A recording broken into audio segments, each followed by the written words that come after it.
J'organise un dîner de 12 personnes. Bon, c'est le 18 décembre, hein, la date c'est le 18 décembre, je m'y suis prise en juillet, ça va, je suis large. La date ne correspond pas pour la totalité des 12 convives, il y en a qui sont en voyage, il y en a qui sont déjà bookés. Si, ça arrive, au mois de juillet, il y en a qui sont déjà bookés pour le 18 décembre. Donc, il n'y en a que 3 qui peuvent. Alors, donc ce que je vais faire, c'est que je vais donner 2 dates. Mais là, les 3 qui pouvaient ne peuvent plus, et ceux qui ne pouvaient pas peuvent.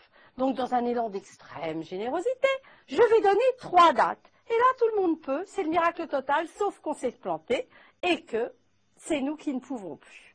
Donc, que faire? Vous supprimez d'emblée les lundis. Les lundis, c'est la reprise, c'est pas terrible. Les mercredis, les mères sont crevées, c'est le jour des enfants, on est crevés. Le samedi, c'est le week-end, donc il reste le mardi, le jeudi, le vendredi. Et là, vous donnez 3 dates sur 6 mois, ce qui fait 36 dates. Non, je plaisante. Vous donnez, je ne plaisante d'ailleurs pas tant que ça. En fait, vous sensibilisez votre auditoire parce qu'on peut vraiment parler d'auditoire. C'est un peu comme si vous étiez sur une scène, que vous jetiez comme ça des dates et hop, celui qui a rattrapé le premier, il a gagné. Donc, je continue.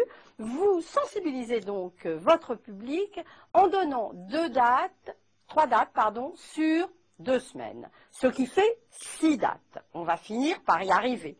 À ce moment-là, vous arrivez à faire votre dîner.